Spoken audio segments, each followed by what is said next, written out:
तो मैं आपको धन्यवाद करना चाहता हूं कि आप, मुझे मालूम नहीं how many you can understand, everybody can understand Hindi. Agriculture में तो समझना ही चाहिए कम से कम। भाई मैं तो एकदम देसी आदमी हूं, गांव का रहने वाला हूं और किसान परिवार में पैदा हुआ हूं।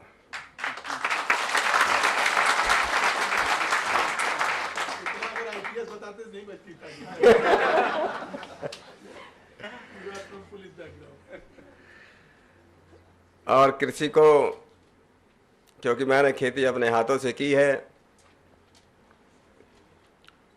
और गांव से निकल करके इस देश के सबसे बड़े शहर में मैं पुलिस कमिश्नर रहा, और बहुत मुझे एक बात की बड़ी चिंता सताती रही। इससे पहले मैं अपनी बात करूं, सबसे पहले तो जो नई टीम, मुझे मालूम चला कि आपकी एसोसिएशन में भी कैबिनेट होती है। हमें तो पहले सरकार में मालूम था कि आपके यहाँ भी कैबिनेट बनी है, तो उस कैबिनेट को मैं बहुत ही कॉन्ग्रेचुलेट करता हूँ। Greetings and I convey my best wishes to the new cabinet. नया साल आ रहा है तो उसके लिए भी शुभकामनाएं देता हूँ कि शायद नए वर्ष में एग्रीकल्चर स्टूडेंट के लिए, एग्रीकल्चर एजुकेशन के लिए, एग्रीकल्चर यूनिवर्सिटीज़ के लिए, रिसर्च के लिए शायद इस देश में अच्छा काम होगा। और मुझे बड़ी इस विषय बड़ी एक निश्चिंतता है कि हमारे कृषि मंत्री जी, उनका भी किसान परिवार से संबंध है, तो निश्चित रूप से आपकी बात जरूर सुनेंगे। आप लोगों ने जो टॉपिक चुना है आज, एम्पावरिंग यूथ इन एग्रीकल्चर, बड़ा अच्छा लगा मुझे। How to empower the youth, क्योंकि इस देश में सबसे ज्यादा अगर कोई है इस समय 65% between 15 and 35 is youth. How to empower youth, if you can empower the youth the country will be very powerful. लेकिन यूथ को एम्पावर कैसे किया जाए, एक बहुत बड़ी चुनौती है। मैं भी बेटा सोच रहा था हाउ टू एम्पावर यूथ, क्या किया जाए। तो दो वर्ड है, एक ही और एक सी। ही और सी को आप एम्पावर कर दो तो यूथ एम्पावर हो जाएंगे। आदमी औरत दोनों अगर एम्पावर हो जाए तो कंट्री एम्पावर हो जाएगा कि नहीं हो जाएगा। तो देसी हिसाब से मैं बता रहा हूं, ही मीन्स हेल्थ सबकी यूथ की अच्छी होनी चाहिए और एजुकेशन बहुत अच्छी होना चाहिए, that is he. See, security होना चाहिए।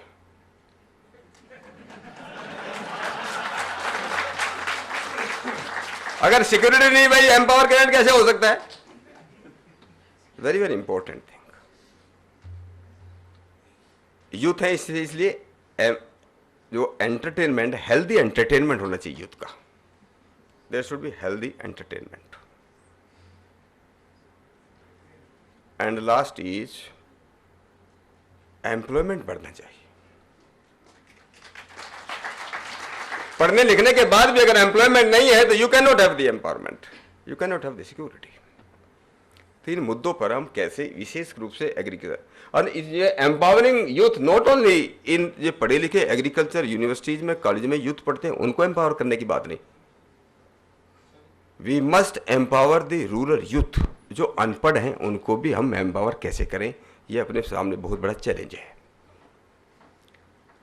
अभी मैं जब से पार्लियामेंट में आया, मैं तो एकदम नया आदमी हूं पार्लियामेंट में।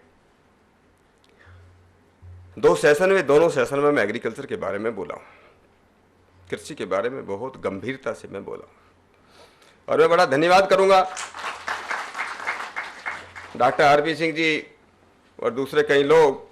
जब पिछली बार मीटिंग हुई डॉक्टर सहदेव से आप लोगों ने मिलकर बुलाई थी, 40-50 लोग उसमें आए थे। यहाँ पर मैं सीखने की कोशिश कर रहा था कि मैं पार्लियामेंट में जब बोलूं कुछ गलत न बोल जाऊं। फैक्ट क्या है, सच्चाई क्या है, जो मैं गांव में सुनता हूं, जो देखता हूं, वो सच है। कितना सच है ताकि पार्लियामेंट में ठीक तरह बोल सकूं। दुर्भाग्य से आज एग्रीकल्चर की हालत बहुत खराब है, बहुत खराब है।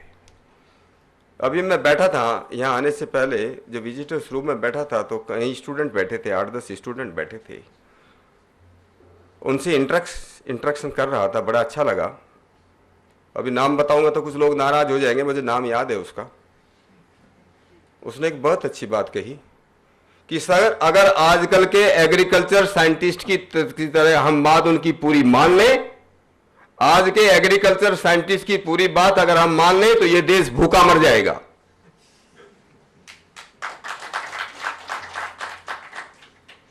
ये आजकल की एग्रीकल्चर साइंस, एग्रीकल्चर एजुकेशन और रिसर्च की हालत है।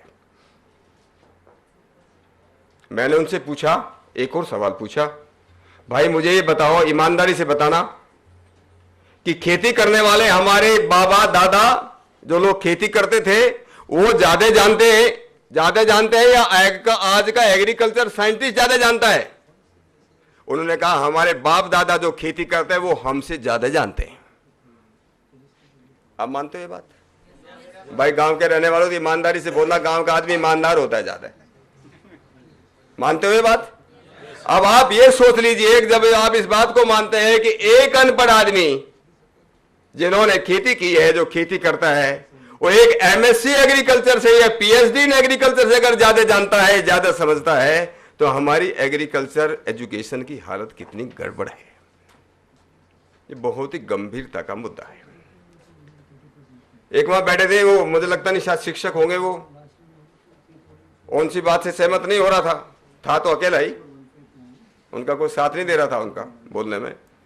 कहता तो इतनी सेल्फ सफिशिएंसी होगी, इतना 259 मिलियन टन हमने अन्न पैदा किया इस देश में, ये एग्रीकल्चर साइंटिस्ट की देन है। But at what cost? At what cost? आज हमारी जमीन इज पॉइजन्ड, टॉक्सिसिटी बढ़ गई, फर्टिलिटी घट गई। खा खा करके कल मैं तो गांव में ही ज्यादा रहता हूं, कल हम एक गांव में गया, गांव में बोल रहे थे साहब 1 किलो उड़द बोया था, 1 किलो भी पैदा नहीं हुए। 1 किलो उड़द के बीज डाले थे, 1 किलो उड़द भी नहीं हुई।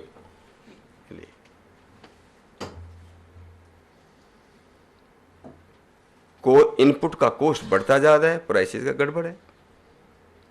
गन्ने के हिसाब लगा लीजिए, पिछले साल 280 का था, कहीं 260 था, इस बार भी वही है, और वो भी मिल मालिक नहीं दे रहे हैं। कोई भी किसान ये चाहता है, शायद किसी ने बोला था, आई थिंक किसी स्टूडेंट ने बोला, कोई भी आज एग्रीकल्चर की खेती नहीं करना चाहता। मैं कल ही बोल रहा था, कहीं अगर किसी किसान का बेटा कहीं चपरासी बनना चाहता है, वहां रिश्वत देना पड़ता है, 1-2 बीघे जमीन बेचने के लिए तैयार, अपने बेटे को जो है कहीं सरकार में वो चपरासी बन जाए। मैं पार्लियामेंट में एक सेंटेंस बोला था जब मैंने अपनी बात शुरू करी कि सरकारी आंकड़े कहते हैं कि 65% लोग खेती पर निर्भर करते हैं। ये सरकारी, आप कुछ कम बता रहे हो। सरकारी आंकड़े, हमारे कृषि मंत्रालय ने बताया कि 65% लोग खेती पर निर्भर हैं। मैंने कहा जिंदगी के आंकड़े कहते हैं। पहले कौन से आंकड़े थे? सरकारी आंकड़े। सरकारी आंकड़े कहते हैं कि 65% लोग खेती पर निर्भर करते हैं। मैंने कहा जिंदगी के आंकड़े कहते हैं कि 100% लोग खेती पर निर्भर हैं। बिना खेती के कोई जिंदा नहीं रह सकता। अगर लोगों ने खेती करना बंद कर दिया, और डॉक्टर अयप्पन बोल रहे थे कि हम बाहर से इंपोर्ट मिलेगा नहीं, हमको मिलेगा, बिना खेती के लोग मर जाएंगे। लेकिन खेती की जो जीडीपी का हम लोग कंट्रीब्यूशन घटता जा रहा है, घटता जा रहा है। इरिगेशन, जो नेट इरिगेशन पोटेंशियल था बहुत बड़ा, मैं पढ़ रहा था 1,41,000 crore we have spent in agriculture, sorry irrigation. मुझे लगता है ये, मैं माननीय मंत्री जी से भी निवेदन करूंगा, ये सारा का सारा पैसा दिखाया होगा बजट में एग्रीकल्चर के नाम पर, और वो पैसा जो है कैनाल में जो पानी जो है वो पानी इंडस्ट्रीज को जा रहा है, पानी ड्रिंकिंग वाटर में जा रहा है, और बजट के नाम पर एग्रीकल्चर में दिखाया जाता। क्या हमने इरिगेशन में किया? पिछले 20 वर्ष में कैनाल से एक भी नए एकड़ की सिंचाई नहीं हुई है, इतना पैसा खर्च करने के बाद भी। अब पढ़ाई लिखाई की बात आप कर रहे हो। ये देश 40,000 पीएचडी हर साल पैदा करता है। कितने? 40,000। दुनिया का कोई देश नहीं करता इतने ज्यादा पीएचडी, दुनिया का कोई देश पैदा नहीं करता। दुर्भाग्य की बात यह है कि हमारा contribution to the world knowledge is less than 2%, less than 2%। हम कैसी रिसर्च करते हैं आपको मालूम है? बहुत केसेस हैं। मैं पार्लियामेंट में उठाने वाला था, मैं कुछ अपने वीडियोग्राफी करने वाला था। मुझे मालूम है अपने यहां पर कुछ जगह मुझे मालूम है कुछ लोगों ने रिसर्च दुकान खोलकर रखी है जो पीएचडी की थीसिस लिखते हैं। 10,000, 15,000, 20,000, कोई काम करने की जरूरत नहीं है।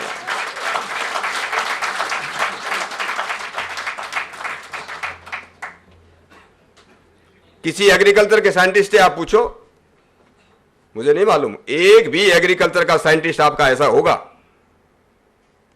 एक बूढ़े किसान से उसकी बात करा दो कि बूढ़े किसान को ज्यादा मालूम है कि एग्रीकल्चर साइंटिस्ट को ज्यादा मालूम है एग्रीकल्चर के बारे में। हम लोगों ने, मैंने ये निवेदन किया था, अब मुझे बड़ी उम्मीद है अपने मंत्री जी से, सारी की सारी हमारी एग्रीकल्चर एजुकेशन, सारी की सारी एग्रीकल्चर एजुकेशन फ्लॉड है, हमारी रिसर्च गड़बड़ है। आज भी इस देश के अंदर 350 पेस्टिसाइड, डॉक्टर सहदेव सिंह बैठे हैं यहां पर। भाई जिस एग्रीकल्चर साइंटिस्ट ने किताब नहीं पढ़ी है, किताब जरूर पढ़ना। मुझे मालूम नहीं, आपके लोग नहीं बताएंगे, आपके साइंटिस्ट लोग एक किताब जरूर पढ़े। स्टूडेंट्स हैं इसलिए मैं बता रहा हूं आपको।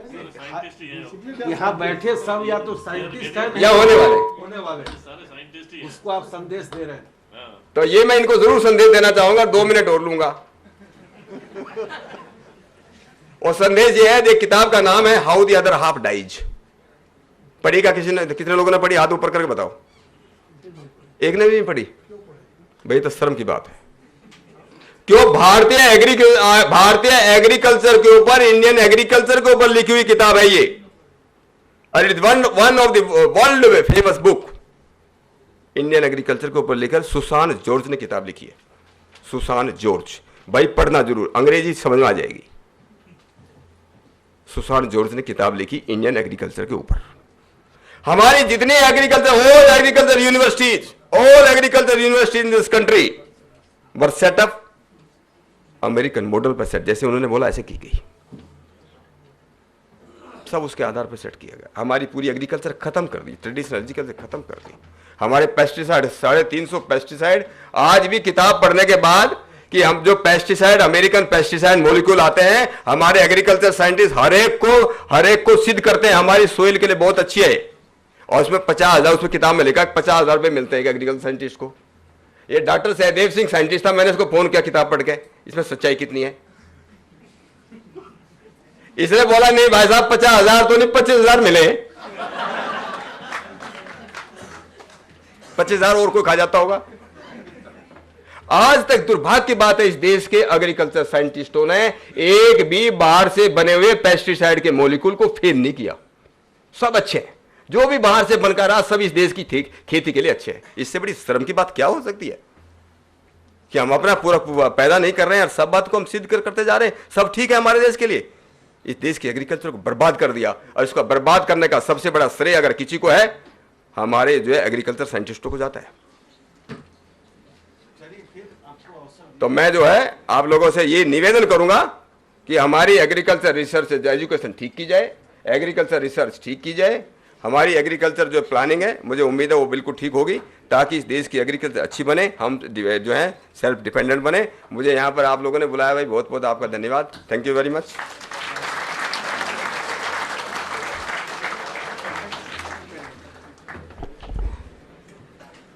Thank you, sir. Sir talked of he and she. I would like to request to add we from our side. W is will and E is effort. So definitely from our side there will be the will and effort to eradicate these all problems. All these youth who are here, once they become the scientists, definitely we will be having full will and effort to solve all these problems. एक बात जरूर भूलिएगा, मैं आपकी जो आपने बताया ना इंडियन एग्रीकल्चर सर्विस, उसको मैं सपोर्ट करता हूँ, होना चाहिए।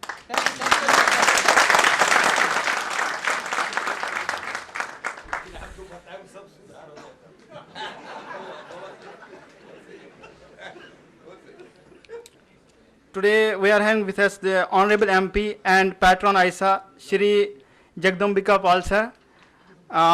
He has been always available to our students, guiding the ISA to lead in empowering the youth in all the corners of the country. I request him to address this family.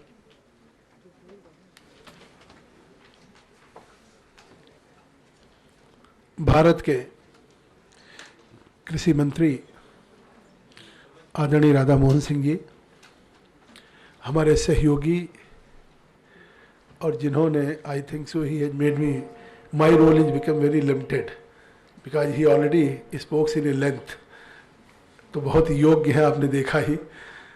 Doctor Satyapal Singh ji, doctor Gurbachan Singh ji, doctor Ayyappan ji, doctor RP Singh ji, doctor Manjeet Lat ji, doctor Sudhir Kumar ji, हमारे आए हुए vice chancellor के doctor Riyan Singh ji, और आयसा के हमारी नई कार्यकारिणी और पुरानी कार्यकारिणी, और इस अवसर पे जो जिन्हें आज अवार्ड मिला है, सम्मानित किया गया है, सबसे पहले मैं उनके कंट्रीब्यूशन के लिए बहुत बहुत बधाई देता हूं और उनका मुबारकबाद देता हूं।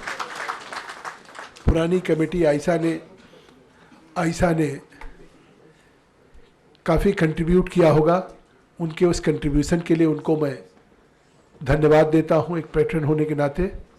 और नई अपनी उस कैबिनेट से आयसा से उम्मीद करूंगा कि वो 2015 में जिस तरह की सुधीर साहब ने he has raised so many concerns, and that is true also.